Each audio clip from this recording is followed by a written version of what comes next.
अस्सलाम वालेकुम everyone, this is D3 exercise 6D और हम उसका क्वेश्चन नंबर 8 करने जा रहे हैं।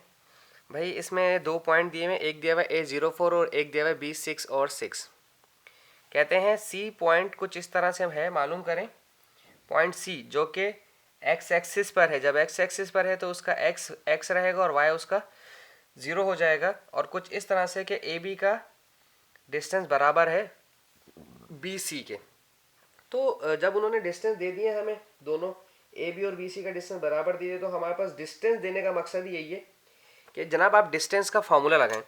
अब हमें डिस्टेंस का फॉर्मूला यहाँ पर लगाना है और सी के ए का 0,4 है, बी का 6,6 है और सी का x0 लेंगे, ठीक है। क्योंकि ये एक्स एक्सिस पर है, जब कोई पॉइंट एक्स एक्सिस पर होता है तो y0 और जब y एक्सिस पर होता है तो x0 हो जाता है उसका, ठीक है। अब हम यहाँ पर लिख रहे हैं formula y2 minus y1 x2 minus x1 का whole square plus y2 minus y1 का होल स्क्वायर। चूंकि इन्होंने कहा है कि ए बी का डिस्टेंस बराबर है बी सी के, इसलिए हम इन दोनों को एक साथ ही सॉल्व कर लेते हैं, आसानी हो जाएगी हमारे लिए। x2 माइनस x1 का whole square plus y2 minus y1 का होल स्क्वायर, दोनों तरफ स्क्वायर हैं। आप जानते हैं कि जब दोनों तरफ स्क्वायर्स होते हैं तो स्क्वायर्स आपस में कट जाते हैं, ठीक है। एक तो ये चीज़ हमारे पास कम हो जाएगी और यहाँ पर ए बी था, इसलिए हम यहाँ पर बी और ए का इस्तेमाल करेंगे। कोऑर्डिनेट्स हम बी और ए लेंगे। यहाँ पर बी सी है, इसलिए सी और बी का इस्तेमाल किया जाएगा, ठीक है जी। अब बी का एक्स कितना है जनाब, पहले ही देख लेते हैं। बी पॉइंट का एक्स कितना है, बी पॉइंट का एक्स है 6, तो मैंने यहाँ लिख दिया 6 माइनस ए ब्रैकेट का एक्स कितना है, ए ब्रैकेट का एक्स है 0, तो यहाँ लिख देंगे 0 और इस पर आ गया स्क्वायर प्लस बी ब्रैकेट का वाई, बी ब्रैकेट का वाई है 6, तो यहाँ आ गया 6 माइनस ए ब्रैकेट का वाई, ए ब्रैकेट का वाई है 4, तो यहाँ आ गया 4, इस पर आ गया स्क्वायर। सी ब्रैकेट का एक्स, सी ब्रैकेट का एक्स अल्टीमेटली एक्स ही है और बी ब्रैकेट का एक्स, बी ब्रैकेट का एक्स आपके पास 6 है, तो आपने यहाँ लिखा 6 और इस पर स्क्वायर है। सी ब्रैकेट का वाई, सी ब्रैकेट का वाई आपके पास 0 है, तो आपने लिखा 0 और बी ब्रैकेट का एक्स, बी ब्रैकेट का वाई, बी ब्रैकेट का वाई भी आपके पास 6 ही है, इस पर भी आपने लिखा है स्क्वायर, ठीक है जी। अब हम इसे आगे चलते हैं, सॉल्व करते हैं। 6 में से 0 माइनस हुआ तो 6 रहा और उसका स्क्वायर, 6 का स्क्वायर लिया तो हमने हो गया 36। 6 प्लस 6 माइनस 4 हो गया 2 और 2 का स्क्वायर हो गया 4। This is it. ये है a माइनस बी का होल स्क्वायर, तो ये खुलेगा a स्क्वायर माइनस 2ab, 2 को इन दोनों से मल्टीप्लाई करवाना है, 2 6 12 x 12x plus B square, A square minus 2b plus B square, 6 का स्क्वायर हो जाएगा 36, 0 माइनस 6 माइनस 6 और उसका स्क्वायर लेंगे तो पॉजिटिव 36 ही आएगा, ठीक है। देखें ये वाला 36 यहाँ पर आकर माइनस होना चाहिए था, तो ये दोनों आपस में पहले ही काट दिए, ठीक है। अब ये पॉजिटिव 4 है, वहाँ भेजें तो नेगेटिव हो जाएगा और यहाँ बच गया 0।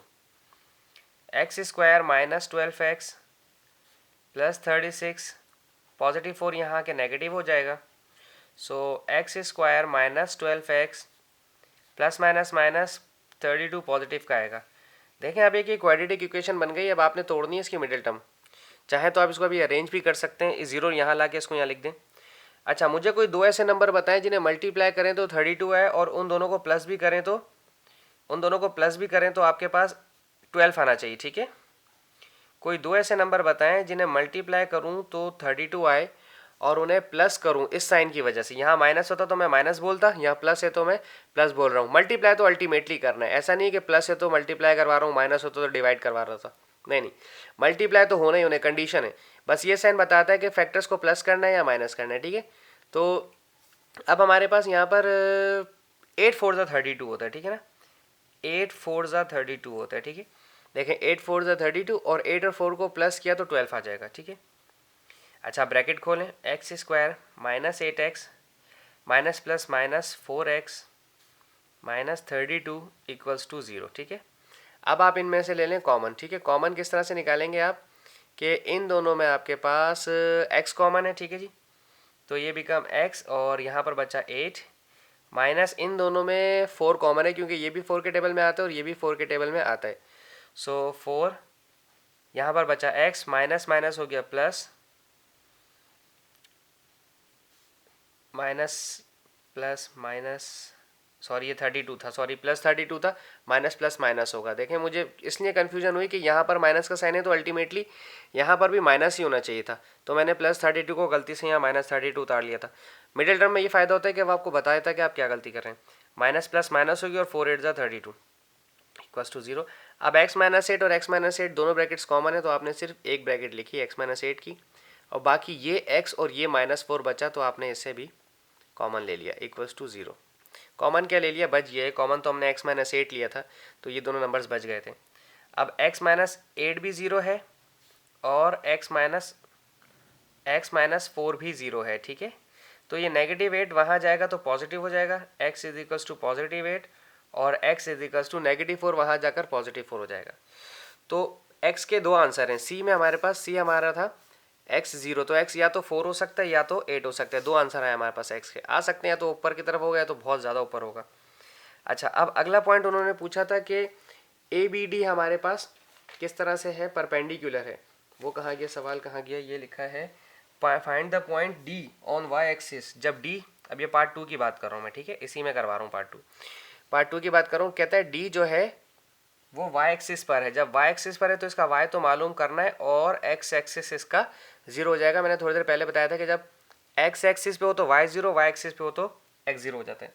अभी कह रहे हैं कुछ इस तरह से कि ABD 90 डिग्री है। भाईजान ABD 90 डिग्री होने के लिए परपेंडिकुलर होना होता है दो आर्म्स को। एक आर्म ये है AB, इसका परपेंडिकुलर होना ज़रूरी है BD के ऊपर, ठीक है। और परपेंडिकुलर का मतलब हम निकालेंगे स्लोप, AB और BD का हम निकालेंगे स्लोप, और जो आंसर बनेगा -1। क्यों? क्योंकि जब दो लाइंस आपस में परपेंडिकुलर हों तो उनके स्लोप्स का आंसर होता है m1 m2 -1। शायद हम इसको बहुत डिटेल में पहले भी स्टडी कर चुके हैं।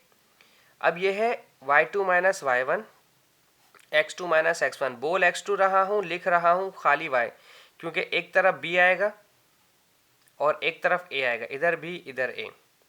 अब y2 minus y1 for BD की बात कर रहा हूँ। अब BD की बात करें, AB का ये आ गया, BD यहाँ पर आएगा y2 minus y1, x2 minus x1। यहाँ पर आएगा एक छोटा सा d और यहाँ पर आएगा b, यहाँ पर आएगा छोटा सा d और यहाँ पर आएगा b, और ये हो गया -1, ठीक है। ये दोनों स्लोप आ गए, AB का भी स्लोप और BD का भी स्लोप। अब इसमें पुट करनी है वैल्यूज। B का y कोऑर्डिनेट था 6 और A का y कोऑर्डिनेट था 4। B का x कोऑर्डिनेट दोनों 6 ही थे, ठीक है, और A का था 0 स्क्वायर। y ऑफ d है, d का जो y कोऑर्डिनेट है वो तो y ही है, चूंकि मुझे वो मालूम करना है। और b का y कोऑर्डिनेट 6 था, और d का x कोऑर्डिनेट चूंकि y एक्सिस पर है इसलिए इसका x एक्सिस 0 हो जाएगा। और b का जो वो था x कोऑर्डिनेट, b पॉइंट का x कोऑर्डिनेट वो भी 6 ही था, -1। अच्छा, इस पर स्क्वायर किसने लगा दिया, स्क्वायर तो नहीं आता, सॉरी।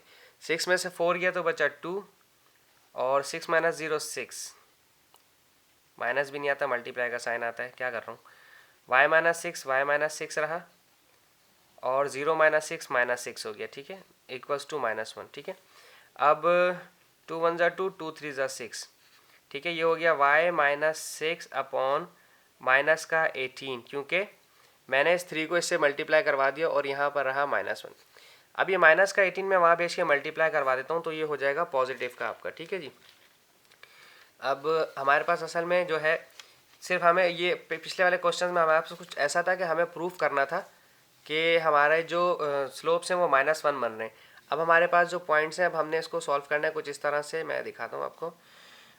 y माइनस 6 ऐसे ही रहा, ये 18 डिवाइड कर रहे हैं, वहाँ जाकर मल्टीप्लाई करेगा तो माइनस माइनस प्लस 18 1 ज़ार 18, ठीक है जी। अब y -6 है, -6 वहाँ जाकर पॉजिटिव हो जाएगा, सो 18 + 6, सो y आपका हो गया 18 और 24 आई गेस। तो D के जो पॉइंट्स हैं वो आएंगे इस तरह से, x एक्सिस 0 होगा और y इसका 24 होगा, ठीक है जी।